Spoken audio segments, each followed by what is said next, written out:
Kita ke berita lain, Saudara. Balai Taman Nasional Gunung Rinjani menutup sementara jalur pendakian dari Pelawangan Sembalun menuju Danau Segara Anak.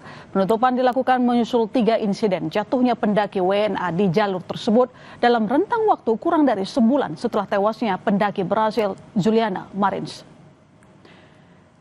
Imbas kecelakaan pendaki, Balai Taman Nasional Gunung Rinjani menutup aktivitas pendakian di jalur Pelawangan Sembalun menuju Danau Segara Anak. Mereka juga menutup layanan pembelian tiket pendakian melalui aplikasi iRinjani melalui 16 Juli 2025 hingga waktu yang belum ditentukan. Penutupan dilakukan menyusul 3 insiden jatuhnya pendaki WNA di jalur tersebut dalam rentang waktu kurang dari sebulan setelah tewasnya pendaki Brasil Juliana Marins. Untuk pendaki yang sudah membeli tiket bisa tetap melakukan pendakian ke puncak, namun tak bisa turun ke Danau Segara Anak. Pada hari ini mulai ditutup ya? Ya, sudah tutup hari Sampai ini. ke berapa hari? Kita nunggu juga informasi selanjutnya. Booking online-nya ditutup dari hari ini? Iya, hari ini tutup. Dari kemarin kita sudah ini. Untuk close-nya itu apa? Untuk kuotanya. Ya, kita lihat beberapa kasus terjadi kan banyak terjadi di Pelawangan ke danau. Nah, ini kita coba dalam waktu dekat ini, mungkin besok mungkin kami sudah mulai bekerja ya, nanti menghindari kecelakaan berikutnya.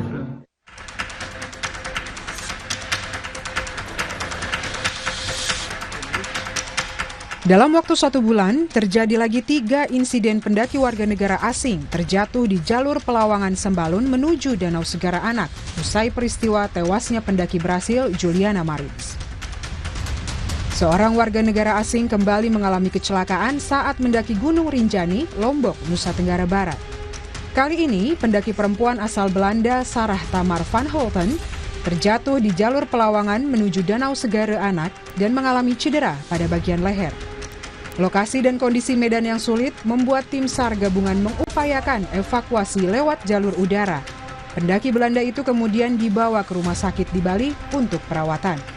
Dan kondisi sampai dengan saat ini masih sehat dan ada luka-luka di kepala dan sudah langsung ditangani didampingi oleh dokter Poliklinik Nusa Penida tersebut dan langsung dievakuasi menuju rumah sakit BIMC Kuta. Masih di lokasi jalur pendakian yang sama, pendaki asal Swiss Benedict Emenegger juga mengalami kecelakaan Rabu 16 Juli lalu. Benedict mendaki Rinjani bersama 4 rekannya melalui jalur Sembalun. Saat turun, korban terjatuh dan diduga mengalami patah tulang pada kaki. Pendaki asal Swiss itu akhirnya berhasil dievakuasi tim SAR dalam keadaan selamat menggunakan helikopter dan dibawa ke rumah sakit di Bali.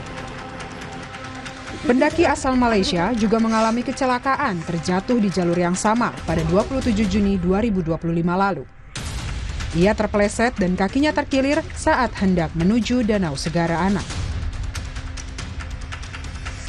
Sebelumnya, pendaki asal Brasil Juliana Marins ditemukan tewas setelah dilaporkan jatuh di Gunung Rinjani, Lombok, Nusa Tenggara Barat pada Sabtu 21 Juni 2025 dan ditemukan jasadnya 3 hari kemudian di kedalaman sekitar 600 meter.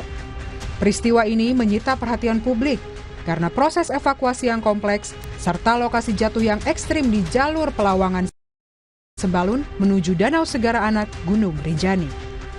Akibat kecelakaan 4 pendaki warga negara asing yang jatuh, Balai Taman Nasional Gunung Rinjani saat ini menutup sementara jalur pendakian dari Pelawangan Sembalun menuju Danau Segara Anak sampai waktu yang belum ditentukan.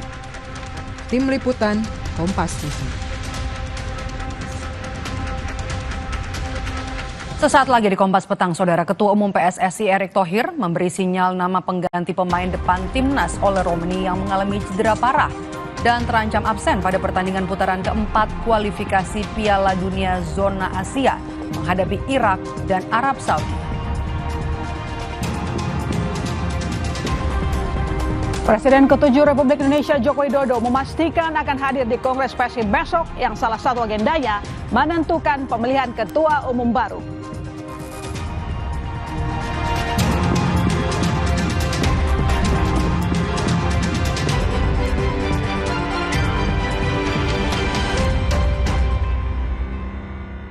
Menangkan 5 tiket nonton langsung Indonesia di Amerika. Dukung Indonesia mengukir sejarah baru. Menangkan 5 tiket nonton langsung Indonesia di Pentas Dunia 2026